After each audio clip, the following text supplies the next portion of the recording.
Hola a todos y bienvenidos nuevamente a otro video del canal Soy Universitario. El día de hoy revisaremos los incisos correspondientes al apartado de estructura de la lengua de la guía interactiva Exani 2 Admisión, la cual podrán encontrar en la descripción el enlace para que ustedes también puedan realizar esta simulación diagnóstica y revisen qué tan preparados se encuentran para presentar el examen de admisión Exani 2. Así que comenzamos. La primera pregunta que encontramos en este apartado de estructura de la lengua es la siguiente. ¿Cuál es el adverbio de afirmación que completa el enunciado? Y como ejemplo nos ponen la entrega de diploma será, espacio, en el auditorio principal. Aquí lo importante y que hay que rescatar es que tenemos que saber qué es un adverbio. Los adverbios son palabras que acompañan a los verbos y que los modifican de acuerdo a la palabra que se utilice con algún objetivo dentro de la oración. Tenemos 4 incisos, en este caso solamente, aquí, mañana y obviamente. Hay muchos tipos de adverbios, los cuales cada uno tiene sus características, pero aquí podemos hacer un simple ejercicio de eliminación y podremos encontrar la respuesta. Tenemos el inciso C, que nos indica mañana. Mañana es un adverbio que podemos utilizar para hablar de tiempo, no de una afirmación. En este caso, mañana nos está indicando de algo que sucederá en el futuro. Por lo tanto, es su forma en la que modifica el verbo. Tenemos el inciso B, que es aquí. En este caso, la palabra aquí nos está modificando el verbo para indicar lugar. En este caso, ¿dónde? Aquí. La palabra solamente también funciona como adverbio, pero nos está indicando una limitación. Puede indicar tiempo, puede indicar lugar, pero no se lo vamos a utilizar como un adverbio de afirmación. Así que por eliminación nos queda solamente el inciso D que dice obviamente. La siguiente pregunta, pregunta número 2, nos dice, es el antónimo de la palabra en negritas. Para comenzar a analizar este inciso, hay que saber qué es un antónimo. Un antónimo es una palabra opuesta a la que en este caso nos estén marcando, que tiene un significado contrario. En este caso, el ejemplo es, el evento que realizaron es faustuoso. Tenemos que saber el significado de faustuoso para encontrar cuál es su antónimo. Sin embargo, en caso de no conocerlo, tenemos que igual hacer un ejercicio de eliminación y ver cuál puede ser el inciso más probable en caso de no saber cuál es su significado. Tenemos aquí los incisos modesto, fastidioso, imponente y espléndido. Lo que podemos hacer en este inciso es reemplazar faustuoso por cualquiera de estas 4 palabras y ver si la oración sigue teniendo sentido. En este caso tenemos la primera, modesto. El evento que realizaron fue modesto. Puede ser una posibilidad. El inciso B dice, el evento que realizaron fue fastidioso. También tiene sentido. Esta oración puede ser una posibilidad. El siguiente nos dice, el evento que realizaron fue imponente. Esa oración, ya al escucharla, puede carecer un poco de lógica al decir fue imponente. Ya puede comenzar a sonar algo raro, así que podemos eliminarla. La siguiente nos dice el evento que realizaron fue espléndido. También puede tener en este caso cierta lógica, por lo cual también puede ser posiblemente la respuesta. El adjetivo de faustuoso se utiliza para hablar acerca de un evento que fue espléndido, fue magnífico, que tiende a relacionarse con la alta sociedad, la faramalla, los reflectores, la celebración. Por lo tanto, espléndido sería un sinónimo. Así que esta no sería la respuesta y fastidioso tampoco sería en este caso su antónimo, ya que no estamos hablando de algo que fuera entretenido, sino más bien elegante o llamativo. Por lo tanto, vamos a identificar que la respuesta correcta es modesto. En este caso, sí es necesario que conozcas el significado puntualmente, ya que al realizar el ejercicio de eliminación pudimos darnos cuenta que nos quedaban todavía 3 opciones. Sin embargo, entre fastidioso, espléndido y modesto, también podríamos determinar cuál creemos que sea más probable. Pasaremos a la siguiente pregunta. En este caso tenemos ¿cuál es el sinónimo de la palabra en cursivas? He conocido un niño de 8 años cuya infalibilidad al juego de pares y nones producía general admiración. En este caso, al igual que en el inciso anterior, tenemos que saber qué es un sinónimo. Los sinónimos son palabras que significan lo mismo, a la que en este caso nos está marcando, que es infalibilidad. ¿De qué estamos hablando cuando nos referimos a algo infalible, a algo que no puede fallar? En este caso, al analizar las posibles respuestas tenemos facilidad. Podemos hacer lo mismo que en la pregunta anterior de reemplazar cada una de las palabras con los incisos que nos están dando. Podemos hacer el ejercicio. He conocido a un niño de 8 años cuya facilidad al juego de pares y nones producía general admiración. Tiene lógica. La siguiente. He conocido a un niño de 8 años cuya inseguridad en el juego de pares y nones producía general admiración. En este caso, pues la inseguridad no es algo que genera admiración, así que podemos descartarla. He conocido a un niño de 8 años cuya certeza al juego de pares y nones producía general admiración. También sigue siendo una oración lógica. Y la siguiente dice, he conocido a un niño de 8 años cuya técnica al juego de pares y nones producía general admiración. En este caso también, aunque podemos utilizar la palabra técnica, queda fuera del contexto de la oración, así que podemos de igual manera descartarla. Nos quedamos con facilidad y certeza. Sin embargo, estamos hablando de un sinónimo. ¿Cuál es el sinónimo de algo que no puede fallar? En este caso de algo infalible sería certeza, que sería el inciso C. Pasáramos a la siguiente. La pregunta número 4 que nos dice, selecciona las palabras que se deben escribir con doble R. Tenemos vicerrector, enriquecer, semirrecta, israelita y radioreceptor.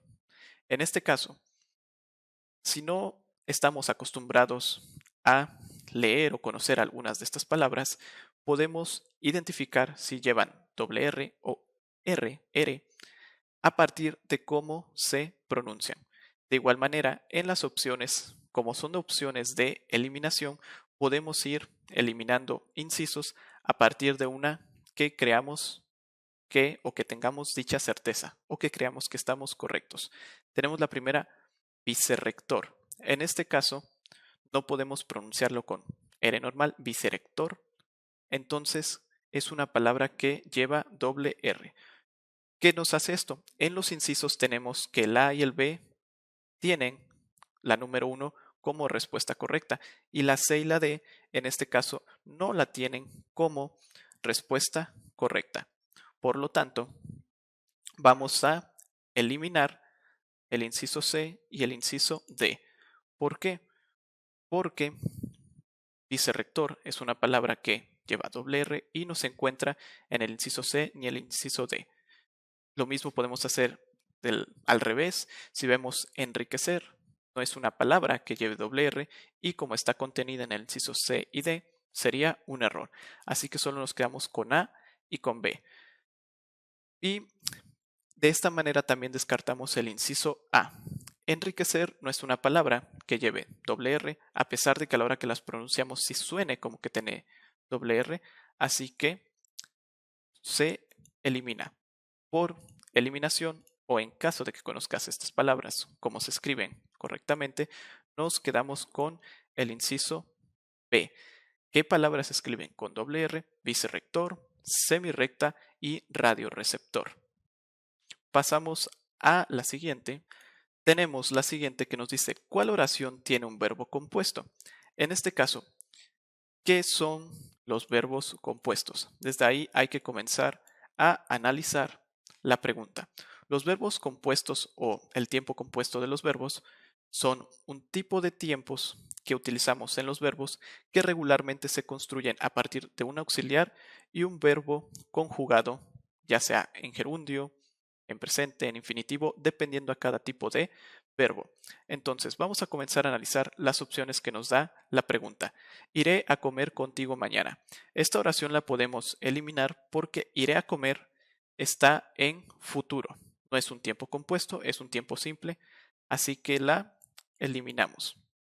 La siguiente, comeré mañana contigo. Comeré mañana contigo es el mismo caso de el inciso A. Estamos hablando de un tiempo futuro, pero futuro simple. Comeré mañana contigo. No hay más conjugación o más palabras que les estén modificando al tiempo verbal, por lo tanto tampoco sería el inciso B. Tenemos el inciso C que nos dice mañana habré comido contigo y el inciso D que dice mañana habrá comida contigo. En este caso, los dos tiempos verbales son tiempos compuestos. Sin embargo, ¿cuál es la diferencia que nos va a hacer identificar la respuesta correcta?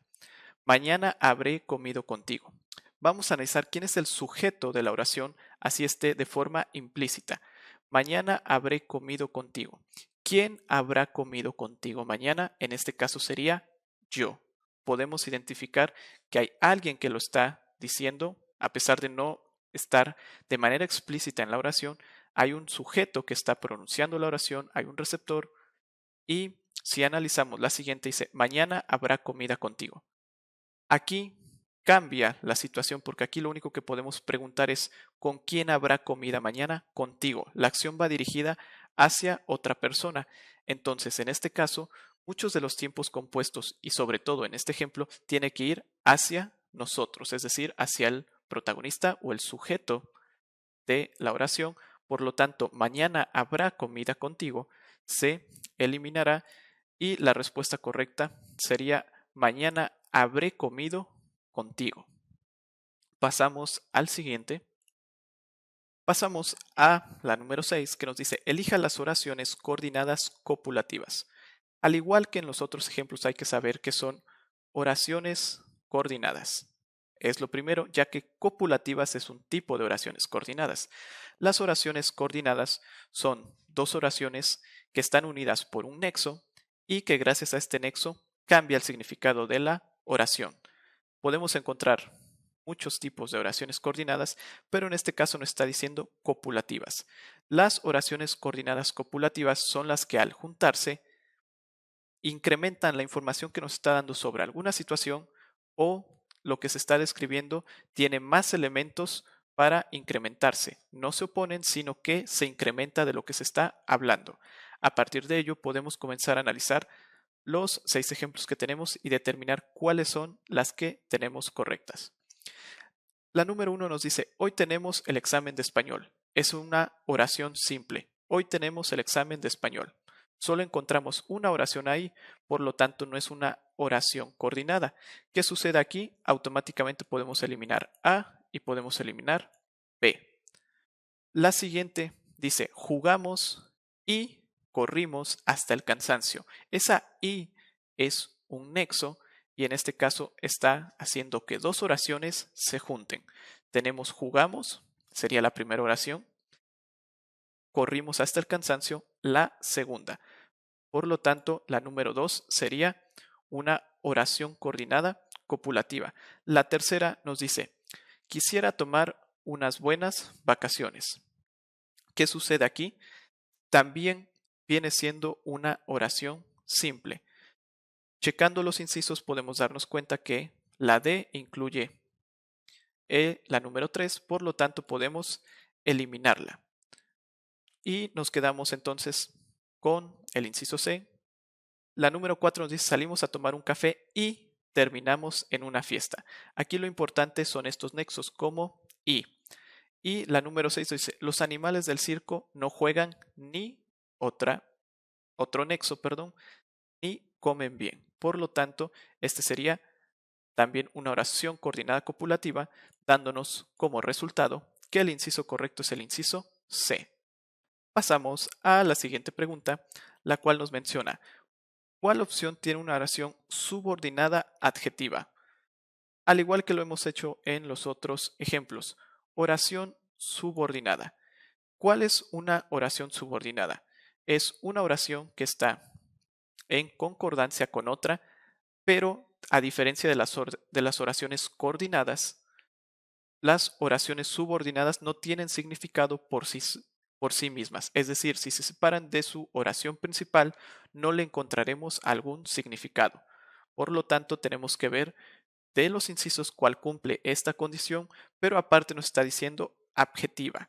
Una oración subordinada adjetiva le va a otorgar, en este caso, a un objeto o al sujeto, un adjetivo, una calificación, una descripción para funcionar como adjetivo. Entonces, vamos a analizar los ejemplos. Dice, me preguntó si quería ser su novia. En este caso, tenemos una oración coordinada. ¿Por qué? Tenemos aquí Me preguntó, tiene sentido por sí mismo, y quería ser su novia. También tiene sentido por sí solo, entonces es una oración coordinada y la podemos eliminar. Tenemos aquí la siguiente, estábamos seguros de que vendrías. En este caso, estábamos seguros. Es una oración que se entiende por sí mismo. Que vendrías o vendrías también tiene sentido por sí mismo, aunque esta oración puede caer ya en ser una oración subordinada. Sin embargo, no le está otorgando ningún adjetivo a nadie, ya que no se está hablando de ninguna descripción, de alguna característica, por lo tanto la podemos eliminar. Pasaremos al inciso D, dice, te escribiré mientras tenga tiempo, causa, efecto, son oraciones coordinadas, entonces no entra dentro de ser una oración subordinada, también la eliminamos y nos deja solo el inciso C. María tenía un gato negro, ¿se entiende hasta ahí? Y ahí nos dice que era negro. ¿Qué sucede? Si solo leemos la parte que dice que era negro, a pesar de que tiene sentido, no podemos saber a qué se refiere, de qué está hablando. ¿Qué era negro? En este caso, el gato. Si no sabemos que existe un gato, no sabemos que era negro. Por lo tanto, que era negro es una oración subordinada a la anterior que dice María tenía un gato. Por lo tanto, el inciso correcto sería el inciso C. Pasaremos a la última pregunta que revisaremos en este pequeño video, la cual es la número 8, que nos dice, de acuerdo con el contexto, ¿cuál es el sinónimo de texto en cursivas? Al inicio de este video ya estábamos viendo otra situación con sinónimos, lo repetimos aquí, son palabras que tienen el mismo significado, aunque se escriben diferente. En este caso dice, perdí el hilo de la conversación. ¿Cuál es lo importante de este ejemplo respecto al anterior? Que en el anterior que en este ejemplo lo tenemos que ver desde un sentido contextual. Hilo se refiere pues a una parte de una tela, pero en este caso se está hablando de un fragmento, en este caso de la conversación, de manera contextual. Entonces, analizando los incisos que tenemos la raíz. ¿Puedo decir, perdí la raíz de la conversación? No, no tendría mucho sentido, lo podemos descartar. El siguiente, perdí el nudo de la conversación, también no tendría mucho sentido y no está refiriéndose, de hecho, a lo que se refiere el contexto de usar el hilo de la conversación, lo podemos descartar. Tenemos la siguiente que dice, el inciso D, perdón, dice, perdí el tejido de la conversación. También no hace referencia en sí a que las conversaciones tengan un tejido, algo que estemos siguiendo y que podamos perder. Y nos deja como última opción, perdí el cauce de la conversación. En este caso se refiere a que perdí cómo estaba siendo guiada la conversación y por ende podemos decir que hilo es sinónimo de el cauce, aunque esto solo podemos decirlo en ciertos contextos, por lo tanto es un sinónimo contextual, hilo y el cauce. Espero que les haya gustado este video analizando esta guía interactiva del Exani 2 Admisión, que es un simulador del examen que ponen para ingresar a diversas universidades del país. En próximos videos continuaremos analizando el apartado de estructura de la lengua en los 22 reactivos restantes de este simulador y los 25 de lectura. Si les ha gustado, suscríbanse, compartan este video, denle like y nos vemos en el próximo video del canal Soy Universitario. Hasta la próxima. ¡Soy universitario!